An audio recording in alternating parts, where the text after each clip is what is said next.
Hi, I'm J.C.Hollywood and this is This Week in the 80s for the week beginning May 28th.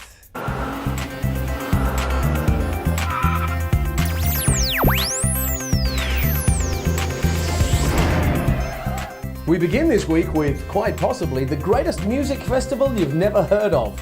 It was conceived and bankrolled by Apple co-founder Steve Wozniak, and it featured some of the biggest artists of the 80s. It was 1983's US Festival.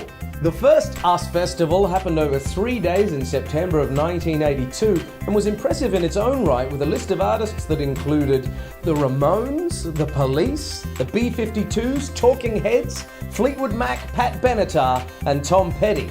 Wozniak conceived of the festival as a blending of music and technology, and he hoped it would make the current generation of young adults become more community-minded.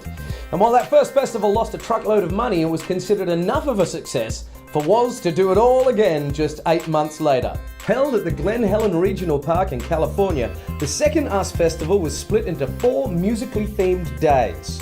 Day 1, held on Saturday, May 28th, was New Wave Day, and it featured, among other artists, Flock of Seagulls, Divinals, Men at Work, In Excess, and what was to be Mick Jones's last gig with The Clash. Day 2 was Heavy Metal Day, and crowds turned out to watch Motley Crue, Quiet Riot, Ozzy Osbourne, Judas Priest, and Van Halen. And Day 3, Rock Day, saw U2, The Pretenders, and Stevie Nicks serve as prelude to David Bowie's first US performance in 5 years. A week later, June 4th, saw the final day, Country Day, featuring Waylon Jennings, Emmylou Harris, and Willie Nelson.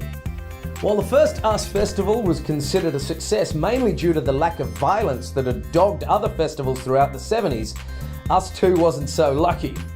Allegedly, one man was beaten to death with a crowbar over a drug deal gone bad, and San Bernardino Sheriff Floyd Tidwell described the scene as an absolute zoo, stating, "Everything you can eat, smoke, snort, or poke in your arm is out there." Despite a reported 670,000 people attending the festival, it was a flop, with Wozniak losing over $10 million. Promoter Barry Fay called it the most expensive backstage pass in history. This week in Australia saw Joan Jett and the Blackhearts enjoying their final week at number 1 with their 1982 hit I Love Rock and Roll. The song, originally a hit for 70s band The Arrows, had already been recorded by Jett in 1979 with Sex Pistols members Steve Jones and Paul Cook. But it wasn't until she recorded it again with her band The Blackhearts that it caught fire, spending 5 weeks at number 1 in Australia and finishing the year at number 7 overall. Also enjoying its last week in the number 1 spot, this time after a record-breaking 9 consecutive weeks, was the 1985 hit We Are the World from supergroup USA for Africa. Written by Michael Jackson and Lionel Richie, the song sold over 20 million copies and featured some of the biggest artists from the 80s, including Billy Joel, Cyndi Lauper and Bruce Springsteen. One notable omission, though, was Prince, who was supposed to record with Jackson but just never showed up for the session.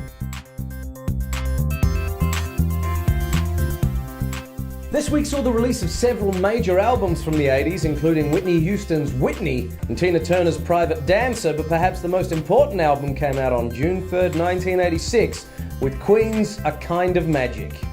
The unofficial soundtrack to the 1986 film Highlander, A Kind of Magic was the first album to be recorded digitally by Queen, and it would be their last album to be supported by a concert tour, with singer Freddie Mercury being diagnosed with HIV within the year. Despite a mixed critical reception, the album debuted at number 1 and remained in the UK charts for 63 weeks, going on to sell roughly 6 million copies worldwide. Also released this week, but to much less acclaim, was 1989's 2300 Jackson Street, the first and only album to be recorded by the Jacksons without Michael. The album peaked at 81 in Australia, but it was certified number 1 in Zimbabwe.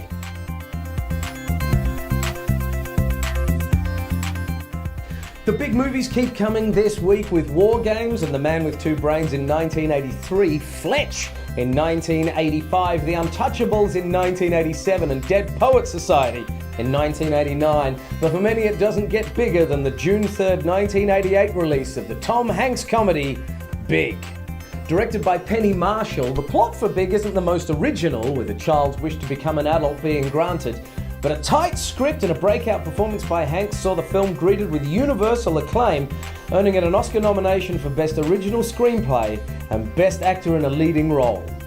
Despite this, the film never managed to claim the #1 spot at the US box office, remaining at #2 for 4 consecutive weeks, behind Crocodile Dundee 2, Red Heat, and Who Framed Roger Rabbit.